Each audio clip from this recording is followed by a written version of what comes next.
बिस्मिल्लाहिर्रहमानिर्रहीम। नाज़रीन करام, क्या आपने कभी सोचा है कि मौत के बाद क्या होता है? कब्र में इंसान अकेला होता है या नहीं? और वो कौन सा आलिम है जहां हर इंसान को जाना है लेकिन कोई वापस आकर नहीं बताता? आज की इस वीडियो में हम बात करेंगे आलिम बरज़ख की, वो दुनिया जो मौत और क़यामत के दरमियान है। ये वीडियो आखिर तक ज़रूर देखें, शायद ये वीडियो हमारी ज़िंदगी बदल दे। आलिम बरज़ख क्या है? नाज़रीन, बरज़ख अरबी अल्फाज है जिसकी मायने हैं पर्दा उठाया दो चीज़ों के दरमियान। आलिम बरज़ख वो मरहला है जो इंसान के मौत के फौरी बाद शुरू हो जाता है और क़यामत तक जारी रहता है।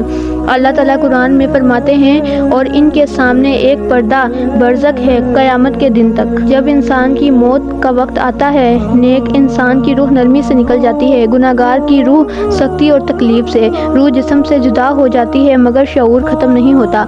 यही आलिम बरज़ख का आगाज़ हो जाता है। जब मैयत को कब्र में रखा जाता है और लोग वापस लौट जाते हैं तो रसूलुल्लाह सल्लल्लाहु अलैहि वसल्लम फरमाते हैं, मैयत इनके कदमों की आवाज़ तक सुनती है। इस वक्त कब्र में दो फरिश्ते आते हैं, मुनकिर और नकीर। फरिश्ते तीन सवाल करते हैं, तुम्हारा रब कौन है, तुम्हारा दीन क्या है, ये नबी कौन है? हज़रत मोहम्मद मुस्तफ़ा सल्लल्लाहु अलैहि वसल्लम।